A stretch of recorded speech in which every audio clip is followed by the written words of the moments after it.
Hello everyone.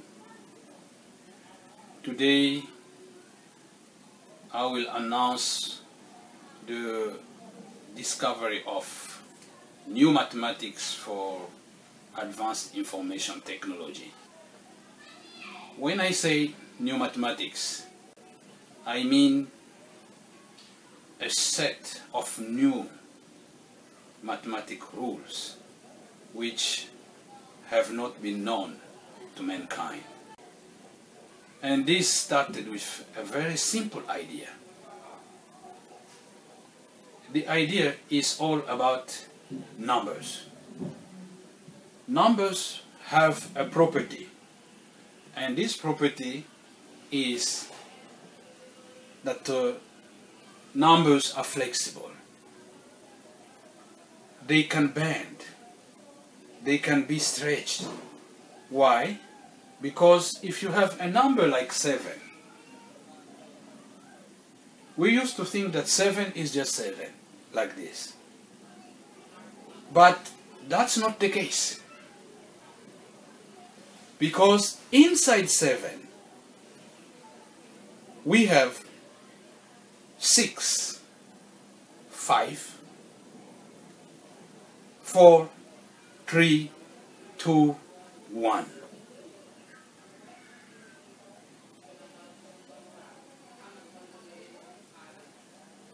So inside 7, you will have all other values in. So that 7 is just like this antenna. This is antenna. You see it as just one piece. But inside there are segments that can allow the antenna to be stretched. And numbers are like this. So if you have your number, you can stretch it, and all the values below that number will come out. So as I've said, this is the way that all these values come out. Then, what are these values? These values represent what we call the levels of variability of number 7. Because of these values, number 7 will change its value from a location to another. In order for you to understand this idea, I want to use this simple example that everyone can familiarize with. It's about money. Everyone can count money. Everyone can use money. Even didn't go to school. There's no problem. Therefore, if you are given $100 bill, you go to a store, you buy an item for $12. You will be given a change of $88. And this $88 will be in $1 bill of 50, $1 bill of 20, of 10, of 5, of 2, of 1. That makes 88. So as you see here, all these bills come from one bill of 100. All these values come from 100. And if we are allowed to make the bills that we wish to make out of 100, we can make bills of 99, 98, 72, 43, 31, and all the way down to $1 bill. So we can have all of this. What is it?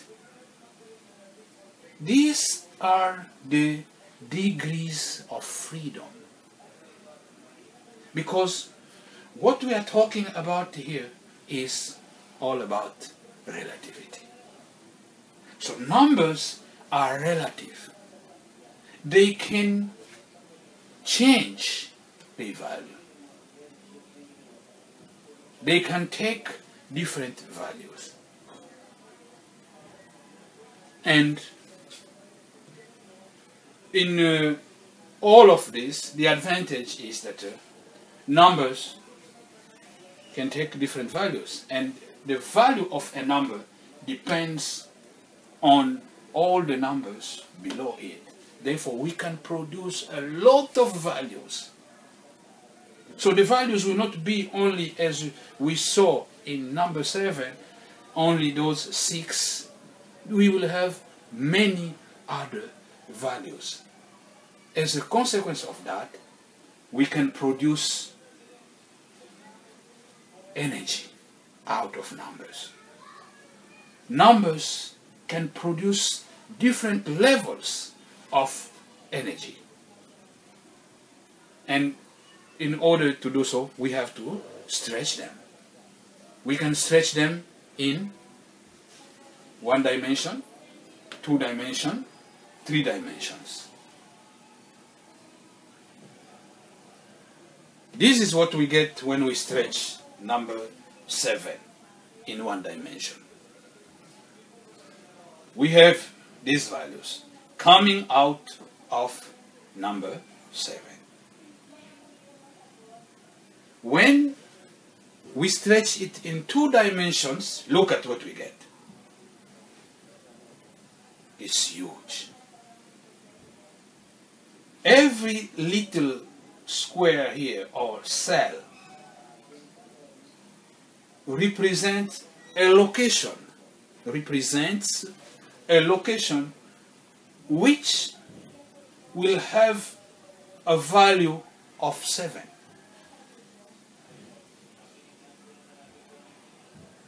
So there will be different values. That's why you see, like here in 2 dimensions, so many values this way. And if we do it in 3 dimensions, look at what we get. But unfortunately, I was not able to make the one of 7. This cube you see here is just from number 4. This is number 4. Therefore, we have 1, 2, 3, 4 levels. If we have to do it for number 7, we will go 3 more levels. And if we consider, as we said here, that every little cube represents a location for number 4, so how many cubes we have, little cubes? So many. We have so many little cubes. And this is a tremendous power, a tremendous energy.